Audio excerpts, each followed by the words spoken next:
श्री गुरुवे नमः। अष्टावक्र गीता 8वां प्रकरण आज प्रारंभ हो रहा है।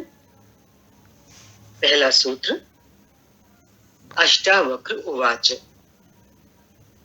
इस 8वें प्रकरण में अष्टावक्र जी मुक्ति और बंध की व्याख्या करते हुए कहते हैं कि जब चित्त कुछ चाहता है, कुछ सोचता है, कुछ त्याग करता है या कुछ ग्रहण करता है, जब दुखी और सुखी होता है तो समझ लो तब बंध में है, वही बंध है। इसकी व्याख्या कर रहे हैं, देख रहे हैं। अष्टावक्र के उपदेश से राजा जनक को तत्वबोध हो गया और अष्टावक्र ने विभिन्न प्रश्नों द्वारा उनकी परीक्षा भी की और जनक उसमें एकदम खरे उतरे।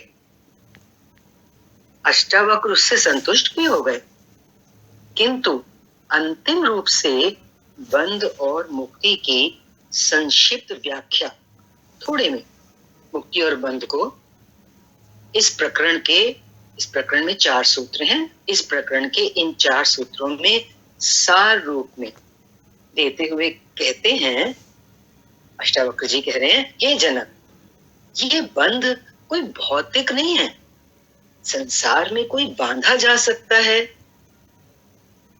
किंतु उसकी चेतना, उसका मन, विचार आदि को नहीं बांधा जा सकता। स्पष्ट हो रहा है? संसार में कोई बांधा जा सकता है, लेकिन जो व्यक्ति शरीर में बैठा है, शरीर से कोई उसे बांध ले, लेकिन उसकी जो चेतना है, उसके भीतर जो उसका मन है, उसके अंदर जो विचार चल रहे हैं, उनको कैसे बांध सकते हैं? को तो नहीं बांधा जा सकता। मनुष्य खुद ब खुद देह अभिमान के कारण, वासनाओं और इच्छाओं के कारण अपने आप बनता है, कोई किसी को नहीं बांध सकता। लेकिन हम अपनी इच्छाओं के कारण बनते हैं और बंधते हैं, फिर दुखी होते हैं। मनुष्य के दुख का कारण कोई दूसरा नहीं है, जैसे कि अभी कहा, अपनी इच्छा के कारण हम दुखी होते हैं, क्योंकि हम अपनी इच्छा के कारण बंधते हैं और बंधन में ही तो दुख है।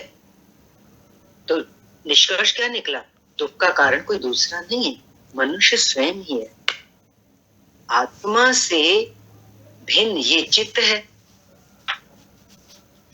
ये चित्त ही समस्त विचारों, वासनाओं, इच्छाओं का केंद्र है। चित्त याद है, अंतःकरण के 4 भाग बताए थे, मन, बुद्धि, चित्त, अहंकार। तो चित्त क्या है?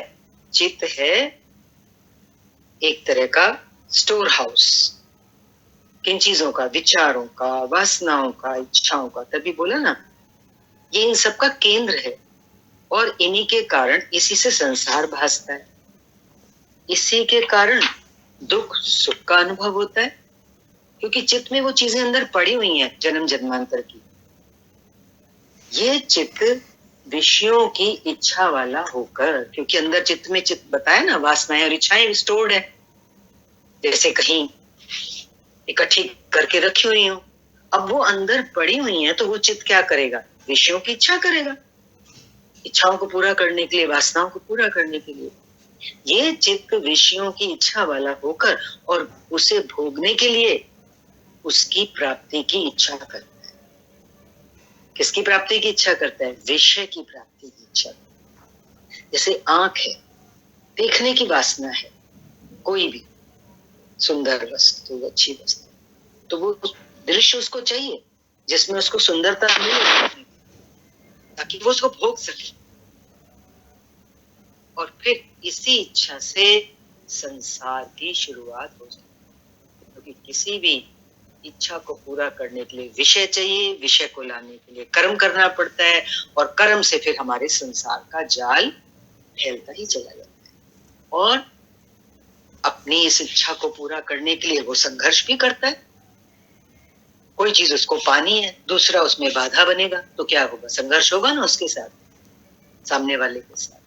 उसमें वो दूसरों को कष्ट भी पहुंचा सकता है, दूसरों का शोषण भी कर सकता है, क्योंकि उसको अपनी तिजोरी भरनी है।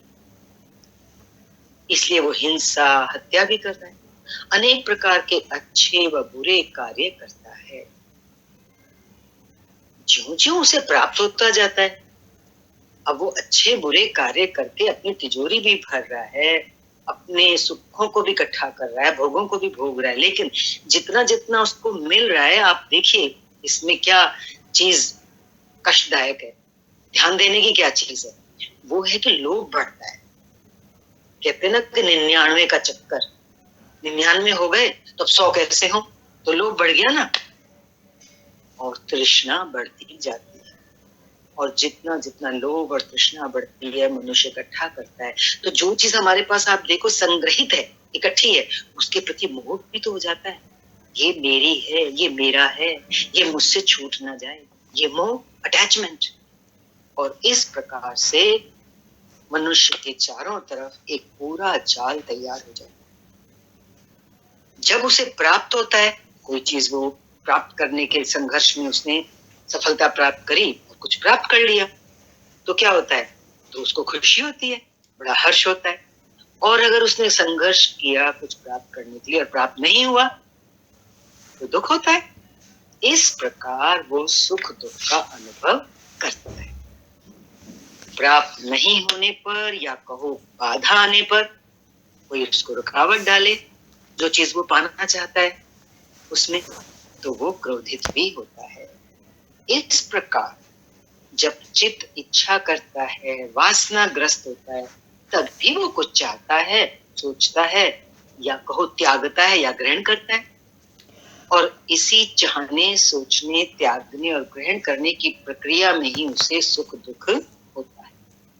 योग वशिष्ठ में भी कहा है कि वासना से बंधा चित्त ही बंधन है।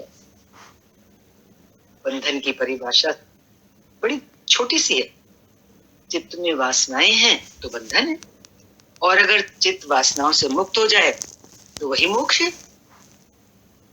वासना से बंधा चित्त ही बंधन है और वासना का त्याग ही मोक्ष है।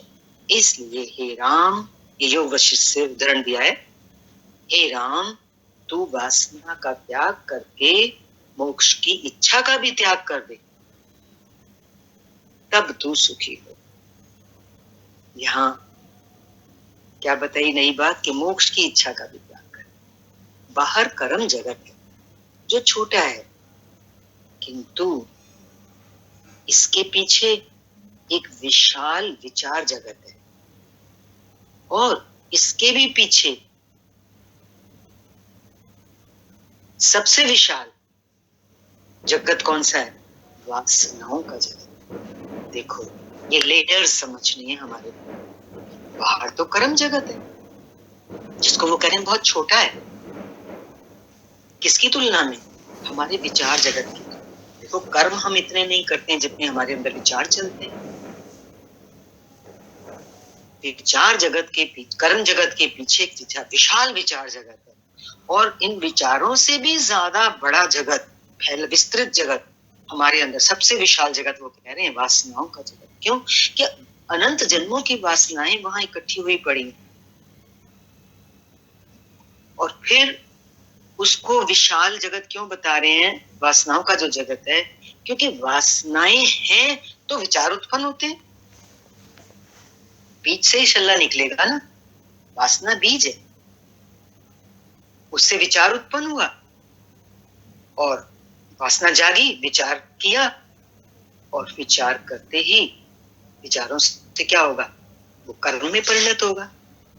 इसलिए अगर हम ऊपर ऊपर से इलाज करेंगे, जैसे कर्मों को रोक दें कि हम कर्म जगत से विड्रॉ कर लें अपने आप को, तो वो कह रहे कर्मों को रोक देने से विचार नष्ट नहीं हो सकते, क्योंकि वो अंदर का जगत है। और खाली विचारों को रोक दें, कहते हैं ना कि ध्यान में बैठो, विचार आएंगे, धीरे धीरे वो चले जाएंगे, उन पे ध्यान मत दो। तो विचारों को रोक भी लिया ध्यान समाधि से, तो गहरे में, अंतःकरण में, चित्त में जो वासनाएं पड़ी हुई हैं, विचारों को रोक देने से वासनाएं नष्ट नहीं होती। और ये समझने की बात है कि वासनाएं यदि मूल है, जड़ है, मेन कारण अगर वासना है, तो विचार उसके तने हैं, उसकी शाखाएं हैं और कर्म उसके पत्ते। विशाल रूपी बीज के विचार क्या है? तने और शाखाएं, और कर्म जो फिर करते हैं हम विचार आने के बाद, वो उसके पत्ते हो गए। तो इन सब की खुराक, तने, शाखाएं और पत्तों को खुराक कहाँ से मिल रही है? खुराक तो जड़ से मिलती है ना। और जड़ यहाँ क्या बताया? वासना को बताया। तो इन विचारों और कर्मों को खुराक कहाँ से मिल रही है? तो वो कह रहे हैं वासना रूपी जड़ों से मिल रही है, जिससे खाली पत्ते काट देने से कुछ परिणाम निकलने वाला नहीं। जब तक वासनाएं जीवित है मनुष्य के अंदर, तब तक अगर कर्मों पे रोक भी लगा दें, बाहर से हम प्रवृत्त ना हो किसी चीज में, कोई लाभ नहीं होगा। बल्कि वासना क्षय से, वासना का क्षय हो, वासना नष्ट हो, तो ये विचार और कर्म जगत अपने आप नष्ट हो जाता है। चित्त में होती है वासना, उसके कारण मन सक्रिय होता है, एक्टिव हो जाता है मन। और मन का काम है विचार करना, उससे विचार उत्पन्न होते हैं।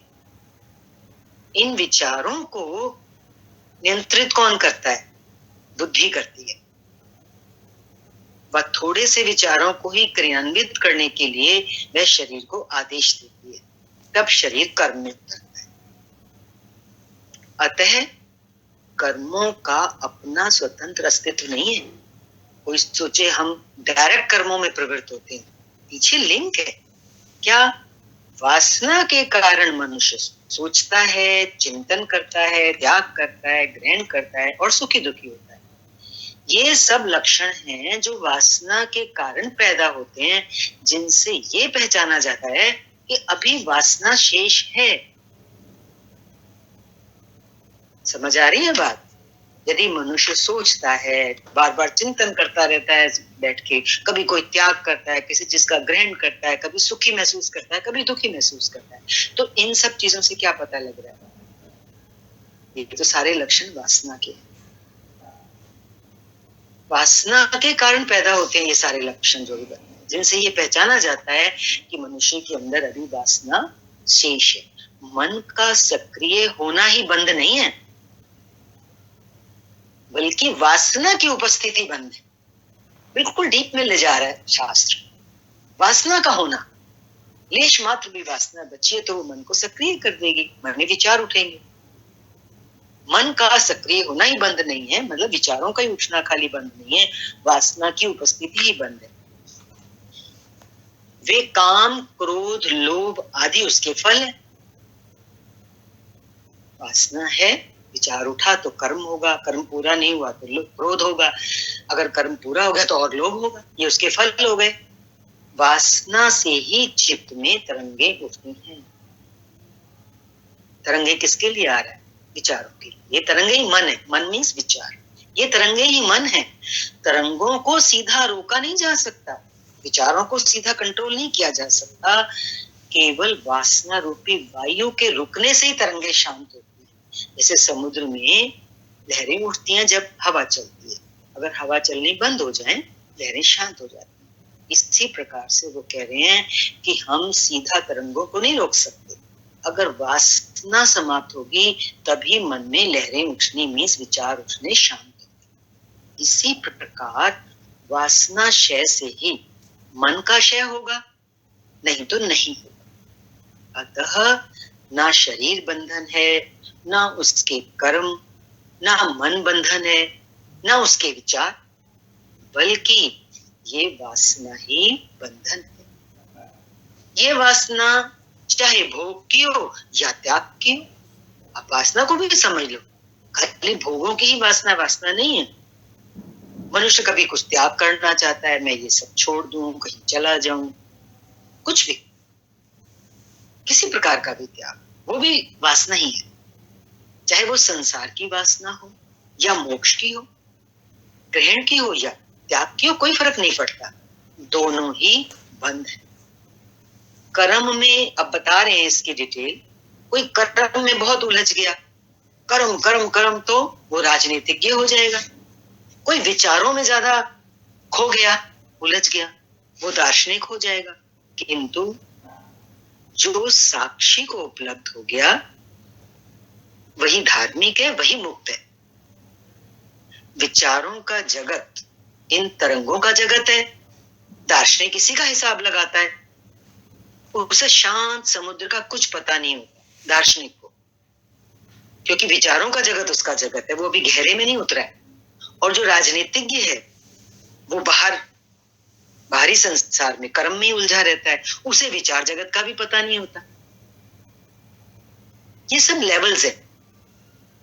राजनीतिज्ञ कर्म में ही उलझा रहता है, उसे विचार जगत का भी पता नहीं रहता। कर्म सामान्य जन के भी समझ में आ जाते हैं, इसलिए कर्मियों की व्याख्या अधिक हुई है। विचार के तल पर कुछ ही लोग पहुंच पाते हैं, दार्शनिक कम होते हैं, अतः इन्हें कम ही समझा गया। और साक्षी तल पर तो बिरले ही पहुंचे हैं, इसलिए जो सबसे मूल्यवान है, साक्षित्व जिसे कहेंगे, वो अधिकांश की पहुंच के बाहर ही हो गया। यही कारण है कि अज्ञान सर्वाधिक है एवं यही संसार है, यही बंधन है। ज्ञान अर्थात मुक्ति बहुत कम को उपलब्ध है। संसार में जितने भी धर्म हैं वे विचारों के जगत से ऊपर के नहीं हैं, इसीलिए तो भिन्नताएं प्रतीत होती हैं धर्मों में। उपलब्धि का तो कोई धर्म है ही नहीं, क्यों कि मूढ़ तो कर्म में ही उलझ कर रह गए। वे आचरण, सदाचार, कर्म कांड से ऊपर की स्थिति का अनुभव ही नहीं कर पाए। अष्टावक्र इन सबको बंधन कहते हैं।